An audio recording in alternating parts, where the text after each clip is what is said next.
a free mind tonight. Baik, dalam video ini yang pertama dibahas yaitu definisi wacana. Kata wacana dapat diartikan sebagai perkataan atau tuturan. Menurut Kamus Bahasa Kontemporer, kata wacana itu mempunyai 3 arti. Pertama, percakapan, ucapan, tuturan. Kedua, keseluruhan kecakapan yang merupakan satu kesatuan. Ketiga, satuan bahasa terbesar yang realisasinya merupakan bentuk karangan yang utuh. Wacana adalah satuan bahasa yang terlengkap di atas kalimat dan satuan gramatikal tertinggi dalam hierarki gramatikal. Sebagai satuan bahasa yang terlengkap, wacana mempunyai konsep gagasan, pikiran, atau ide yang dapat dipahami oleh pembaca dan pendengar. Sebagai satuan gramatikal yang tertinggi, wacana dibentuk dari kalimat-kalimat yang memenuhi persyaratan gramatikal dan persyaratan kewacanaan lainnya. Persyaratan gramatikal dalam wacana ialah adanya wacana harus kohesif dan koherens.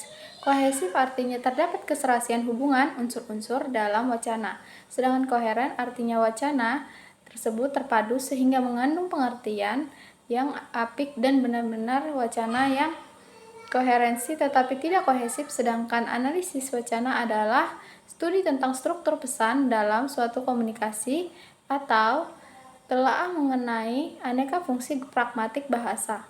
Melalui analisis wacana, kita tidak hanya mengetahui isi teks yang terdapat pada suatu wacana, tetapi juga mengetahui pesan yang ingin disampaikan, mengapa harus disampaikan, dan bagaimana pesan-pesan itu tersusun dan dipahami. Analisis wacana akan memungkinkan untuk memperlihatkan motivasi yang tersembunyi di belakang sebuah teks atau di belakang pilihan metode penelitian tertentu.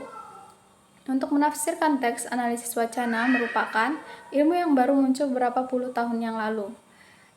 Belakangan ini sebelumnya, aliran-aliran linguistik hanya membatasi penganalisannya pada sosial kalimat saja. Namun belakangan ini barulah para ahli bahasa memalingkan perhatiannya pada penganalisan wacana. Objek kajian atau penelitian analisis wacana pada umumnya berpusat pada bahasa yang digunakan sehari-hari, baik yang berupa teks maupun lisan.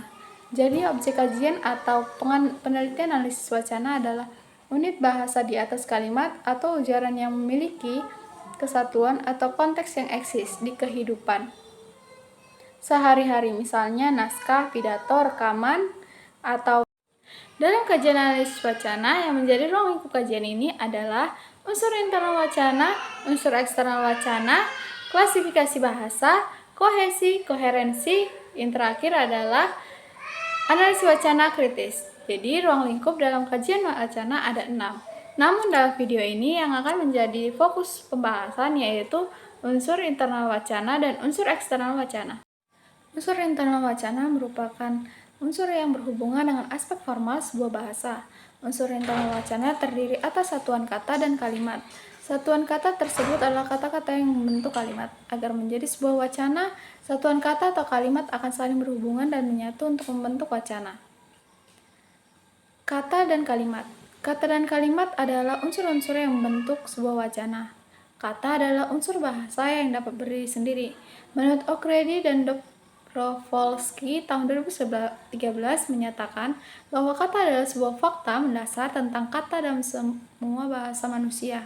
Kata dapat dikelompokkan ke dalam sejumlah kecil kelas yang disebut kategori sintaksis. Pendapat lain tentang kata diungkapkan oleh Crystal 2008-252.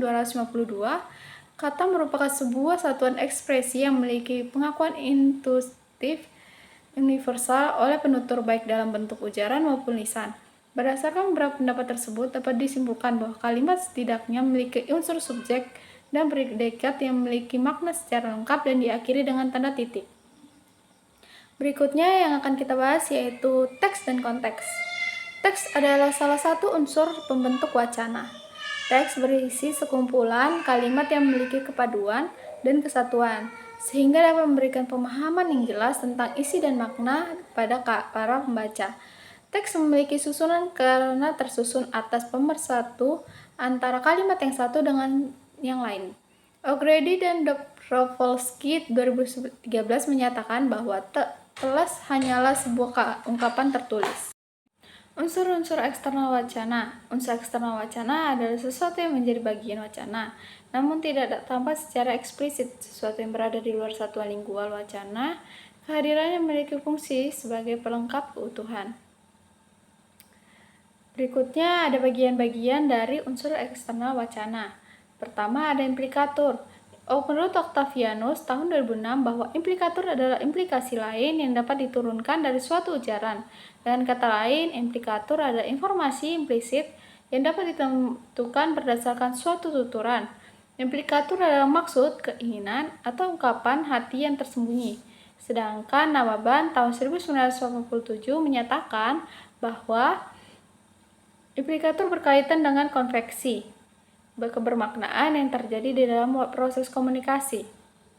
Menurut Cross, dalam Kriwantara 2012, ada 4 kriteria khusus yang merupakan ciri implikatur percakapan. Yang pertama, ada kebergantungan pada konteks. Yang kedua, dapat dibatalkan. Yang ketiga, ada tidak dapat dilepaskan. Dan yang terakhir, ada dapat diperhitungkan. Berikutnya yang kedua, ada peranggapan atau presuposisi. Presuposisi merupakan pengetahuan bersama atau common ground antara pembicara dan pendengar, penulis atau pembaca sehingga pengetahuan itu tidak perlu diutarakan. Menurut Yule tahun 1996 menyatakan bahwa peranggapan atau presuposisi adalah sesuatu yang diasumsikan oleh penutur sebagai kejadian sebelum menghasilkan suatu tuturan. Menurut Freud dalam Nababan 1997, semua pernyataan memiliki peranggapan. Konsep peranggapan berawal dari perdebatan mengenai hakikat apa yang dirujuk atau yaitu sesuatu benda, keadaan, dan sebagainya oleh kata, frasa, kalimat, atau ungkapan. Peranggapan membantu pembaca atau pembicara di dalam menentukan bentuk kata yang akan digunakan untuk mengungkapkan makna atau pesan yang akan disampaikannya. Referensi atau pengacuan. Referensi atau pengacuan adalah hubungan antara kata dan sesuatu, benda, binatang, atau orang, dan sebagainya yang dirujuk oleh pembicara atau penulis. Yang menentukan rujukan ialah pembicara, wacana lisan, dan penulis, wacana tertulis, karena dialah yang tahu mengenai apa saja yang akan dituturkan. Berikutnya ada inferensi. Inferensi yaitu proses yang dilakukan oleh pesapa untuk memahami makna yang tidak diekspresikan langsung dalam wacana. Inferensi merupakan proses yang harus dilakukan oleh pendengar atau pembicara untuk memahami maksud pembicara atau penulis. Proses pemahaman seperti itu tidak dapat dilakukan melalui pemahaman makna secara harafiah saja, melainkan harus didasari pula oleh pemahaman makna berdasarkan konteks sosial dan budaya. Yang terakhir ada konteks. Konteks menurut Mulyana tahun 2005 dalam bukunya Kajian Wacana mengatakan, konteks adalah situasi atau latar terjadinya suatu komunikasi. Konteks dapat dianggap sebagai sebab dan alasan terjadinya suatu pembicaraan. Dari pendapat di atas, penulis menyimpulkan bahwa konteks merupakan jembatan untuk memulai proses komunikasi. Sekian pembacaan atau penjelasan dari saya. Jika ada salah kata mohon dimaafkan. Terima kasih. Dadah.